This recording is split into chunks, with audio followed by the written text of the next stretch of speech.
Eastside, you see how we do it? It was so... We make it easy.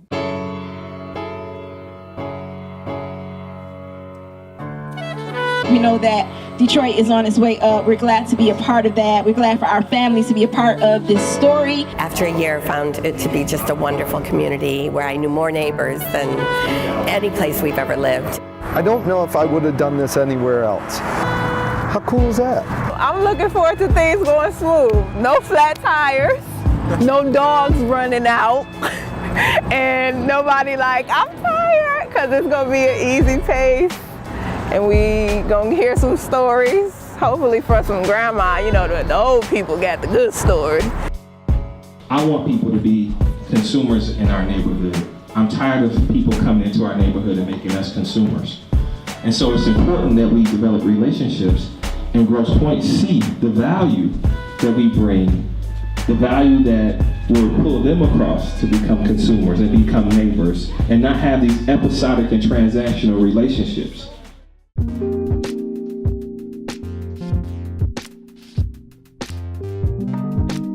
Eastside Community Network is a 32-year-old community development corporation that focuses on the sustainable revitalization of Detroit's Lower East Side through systemic change, facilitation, and education. In any given arena, in any given project, what we like to do is put residents in the driver's seat on projects in their neighborhood planning. We want to also uplift the native human stories of the neighborhoods that we serve. We're really looking forward to like hearing like a different theme. So, you know, for Core City, it was about, you know, the people, right?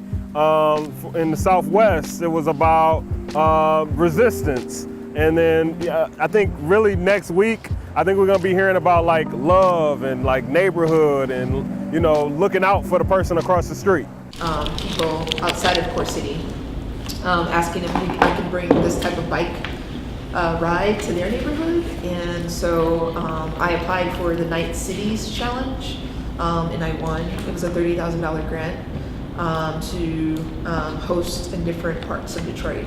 So this is the second one this summer, it's the third all around. We did it in Southwest Detroit a few weeks ago. So the bike ride will depart from MASH Detroit, which is on Mac. The whole notion of MASH Detroit was really to create a destination hub of organic social collision in a neighborhood that brings neighborhood enrichment, residential connections, cross-border connectivity between Detroit and Grosse Pointe, but more than anything, bringing the quality, the energy, and the talent that you normally would see in a downtown and midtown to a community that's really embedded in Detroit's history.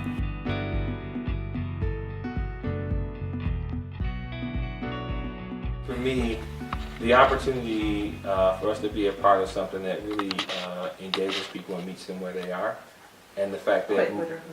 Quite literally. Quite literally, right? So it was important to have Orlando and ECN at the table to kind of help us, again, develop those relationships that we desperately want with the community. We don't want to create this cool thing in a community where they don't feel like it's intentionally something that they can walk into and feel equally as comfortable. You saw a little bit of that in downtown and midtown where people aren't sure, is this for us? Because, oh, this doesn't look familiar. This looks like something that should be in Birmingham. Having an old white dude like myself, I don't know if this is relevant or even important, you know what I mean? Like, I just don't know if my story's all that interesting. I think it's a great mixture. I was about to say. Because you've been here 6 years, you are now, this is your community, it's your community too. That's correct. And I think it's It powerful has been when from day one. I love neighbors put their arms around new neighbors. I could live in Birmingham in a very expensive house, and I would never know my neighbor. Yeah.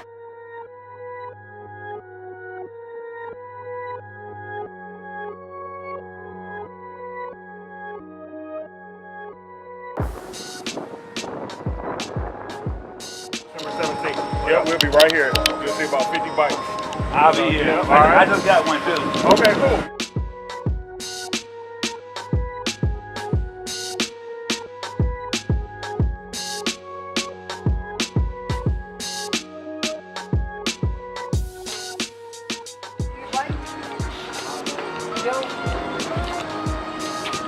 there anyway. So we're hosting this event that's happening a couple of Saturdays from now, and it's a bike ride that includes stops where residents tell their stories from their front porches. And it's a community event as we're going to launch right across the street at MASH. Okay, I haven't seen the door. Okay, Leather? Yeah. Point that up. Point that up. Right there at 3 o'clock? Yep, 3 o'clock. All right. You will have music and food and everything. I need storytellers. So Okay. you could go ahead. Oh, I'm sorry, babe. So that's so. I was literally about to email her. Okay, so Like you we're actually trying to email her. So I need a storyteller. So Okay. I created this bike ride. It's a bike ride that includes stops where residents of this neighborhood use their front porch as a stage to tell their story. Oh, okay. So it's a stoop to stoop storytelling bike ride. Oh. And we're launching from MASH Detroit.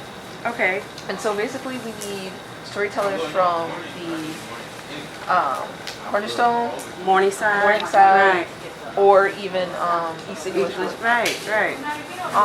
We need 2. You only need 2? We only need 2. Oh, that's easy. I was typing in my email address bar. It's Sandra Cobb. I couldn't find it. I'm like, dang, man. Like literally, like it was like 20 minutes ago. Beautiful.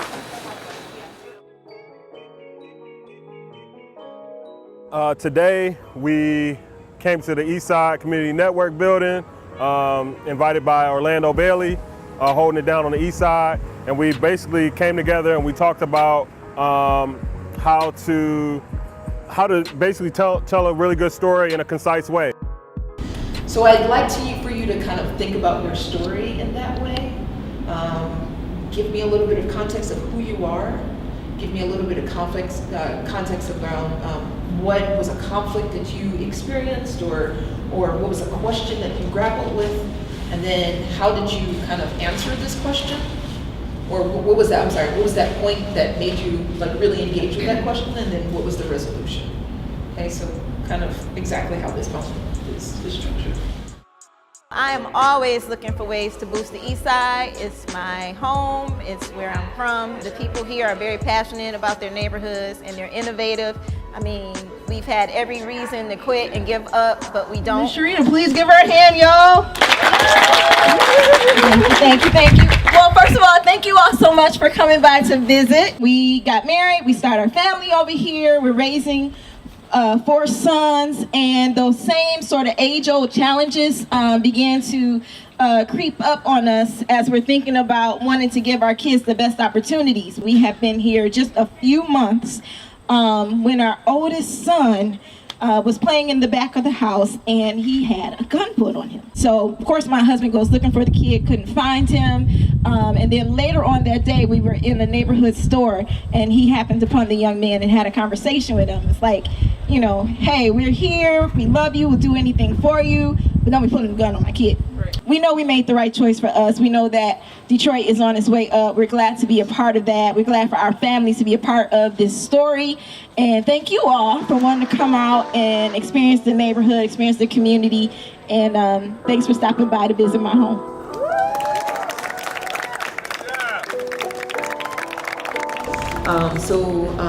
So depart from MASH Detroit at 3 o'clock. We moved from Grosse Pointe Park, where we raised our children, to East English Village in 1992. We decided to rent for a year, and then after a year found it to be just a wonderful community where I knew more neighbors than any place we've ever lived, and so we decided to purchase the home. So we've lived here for almost 24 years.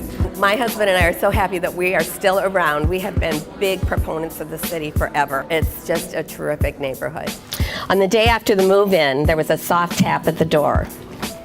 I looked out and there was this little lady, elderly, just tiny, wearing a big floppy hat, garden style, and Himalayan print flowing pants, and a long white braid down her back. She introduced herself as Catherine Max, known to all as Katie, and she indicated that she was our next door neighbor and welcomed us to the neighborhood. The second summer that we were here, we were out in the backyard talking, and she pointed to this spindly twig growing between the hedges and said, "What do you think? Do we pull it out or do we let it go and grow?" I just sort of looked and shook my head, and she said, it's an oak tree, probably the result of a squirrel that planted an acorn there. And she warned me that it could get to be quite tall. Well, I had no shade on my side of the yard, so I said, oh, let's let it go. Never did I anticipate that this little tiny acorn would grow to be more than 50 feet tall, and that is the tree that is the result of our friendly squirrel. On September 3rd, 2011, the day after my birthday, Catherine Max passed from this world. Her legacy, that giant oak tree that continues to grace our yard, and her indelible footprints that still remain in my heart. Thank you. I want you to be able to, kind of use this as a way to get us to understand your love of animals. Well, I wanted to share my experience on why and how I moved onto the block and inspire people to move back to the east side, so people think the east side is a bad place. I plan to share how our area is a nice welcoming place and what we do, and how our block club is one big family. I hope sharing my story spread the loves on the east side. I know y'all tired. Y'all not tired? Y'all sure?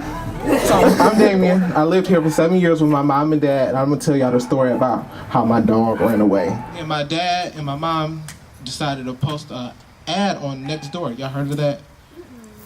Well, it's this little website where you can post things that you lost, found, or whatever, and people help you find them.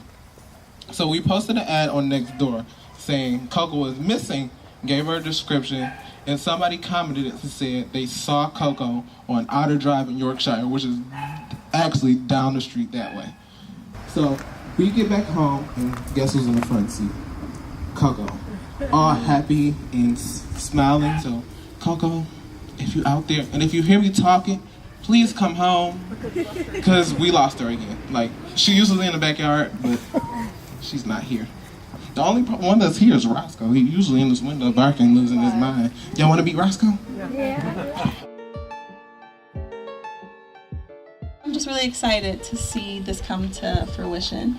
And I'm excited to see you all in my neighborhood. And so I've lived here for the past 3 years. Native Eastsider, have lived on the east side of Detroit my entire life. And I'm really proud to call this neighborhood home, and actually to call this block home. I usually don't talk about myself a whole lot, but the experience itself is wonderful. What does community mean to me?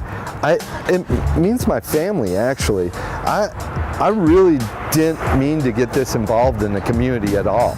I don't know if I would have done this anywhere else. How cool is that? Well, I'm Glenn Urquhart. I live here with my wife and 2 kids. I have a 2-year-old and a 5-year-old. I took my kids to get out of the city a little bit. We went to a farm about an hour and a half away, and I get a call from my neighbor Sam, and he says, "You've been broken into." My heart just dropped into my stomach. I can't even tell you what that felt like.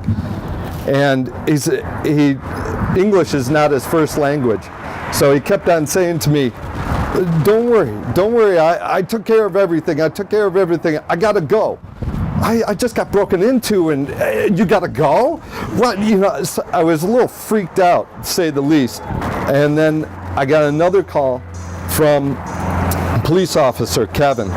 He says, "Glenn, don't worry about it. We got your bike back, we got your stuff." And then my other neighbor back here calls me, the last one. "Don't worry, I already sent my son up to Home Depot. They're boarding up your building as we speak." I mean, have you ever heard of such a thing? I mean, my neighbors around here are great.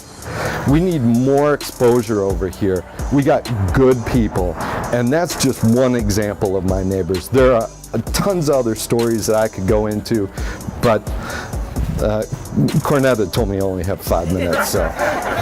I think once enough people see, hey, we're all in this together as a collective, I think greater things are bound to happen for Detroit. This is my first experience with anything like this, like bike riding through Detroit or anything. So I think it's a really unique opportunity, and I'm really glad I got a chance to hear about it. She's actually the one that brought me here today. And I think what they also bring is their own history to it, especially living where I live, which is like the Midtown area. It's new. Everything about it and everything that's supposed to be so exciting about it is the stuff that's new. And I think getting a chance to come here and hear everyone's stories, it's about the history of Detroit. It's about the people that have been here, that have seen it change, and kind of their experiences through that. So I think that's what I like the best about it, for sure. I had a story that I'd like to tell about my home. I have a home on East Grand Boulevard, and I think it has a story to be told. And like most homes, older homes, there's always a story to be told. So maybe next year you guys could hear my story. Pedal the porch. Ride with us, grind with us, shine with us. Watch your blind spots.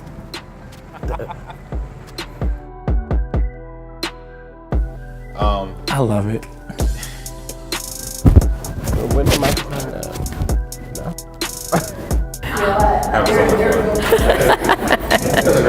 That's brought you closer to the community that you're in. I think what's right here. So I can get the what's the name in the back. So what's the name in the back? What's the name? What's the name? What's the name? Who she is?